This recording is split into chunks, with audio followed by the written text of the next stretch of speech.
ఇవాల్టి మహబూబాబాద్ మహాధర్నాపై హైటెన్షన్ నెలకొంది. బీఆర్ఎస్ మహాధర్నాను అడ్డుకుంటామని గిరిజన శక్తి నాయకులు హెచ్చరిస్తున్నారు. మరోవైపు మహాధర్నాను సక్సెస్ చేసి చూపిస్తామని బీఆర్ఎస్ నాయకులు చెబుతున్నారు. లగచర్ల ఘటనకు నిరసనగా మానుకోటలో బీఆర్ఎస్ మహాధర్నాకు ప్లాన్ చేసింది. ఈ మహాధర్నాకు మాజీ మంత్రి కేటీఆర్ హాజరు కానున్నారు. అయితే లగచర్లలో ఘటన జరిగితే మహబూబాబాద్లో ధర్నా ఎందుకని గిరిజన శక్తి నాయకులు నిలదీస్తున్నారు. గిరిజనులను అడ్డం పెట్టుకుని రాజకీయాలు చేస్తే ఊరుకోబోమని హెచ్చరిస్తున్నారు.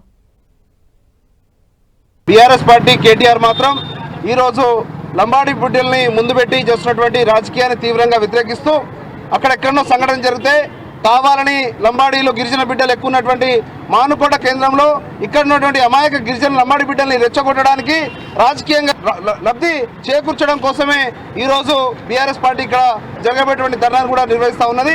కావాలని రాజకీయంగా లబ్ధి కోసం మమ్మల్ని వాడుకుంటే మాత్రం ఖబర్దార్ బిడ్డ నిన్న ఎక్కడ కూడా తెలంగాణలో లంబాడి బిడ్డలు తిరగది అని చెప్పి కూడా తెలియజేస్తా ఉన్నాం.